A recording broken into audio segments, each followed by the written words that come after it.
একজন মহিলা সাহাবী যুদ্ধের ময়দানে নিজের জীবনকে বাজি রেখে নবী সাল্লাল্লাহু আলাইহি সাল্লামের জীবন রক্ষা করেছিলেন। আর এই মহিলা সাহাবীর নাম হলো উম্মে আমারা রাদিয়াল্লাহু তাআলা আনহা। আর এই ঘটনাটি ঘটেছিল উহুদ যুদ্ধে। উহুদের যুদ্ধে মুসলমানদের সংখ্যা ছিল 700 জন এবং বিপরীত পক্ষে কুরাইশদের সংখ্যা ছিল 3000 জন।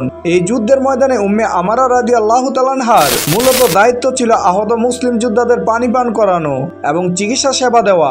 কিন্তু যুদ্ধের এক পর্যায়ে তিনি দেখলেন যে নবী সাল্লাল্লাহু আলাইহি সাল্লামকে আক্রমণ করতে শত্রুরা ঘিরে ফেলেছেন।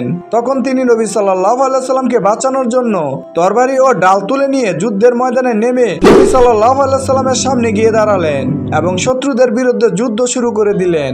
তিনি একাই অনেকগুলো কাফের যোদ্ধাদেরকে হত্যা করলেন এবং এই যুদ্ধ শেষে তার দেহ ছিল রক্তাক্ত, কিন্তু তিনি গর্বিত ছিলেন যে তিনি নবী সাল্লাল্লাহু আলাইহি সাল্লামকে রক্ষা করতে পেরেছেন। আর এই মহান নারীর সাহসিকতা দেখে নবী সাল্লাল্লাহু আলাইহি সাল্লাম বলেছিলেন, আমি যুদ্ধের ময়দানে যেদিকে তাকাই সেদিকেই দেখি উম্মে আমারা আমার জন্য যুদ্ধ করছে।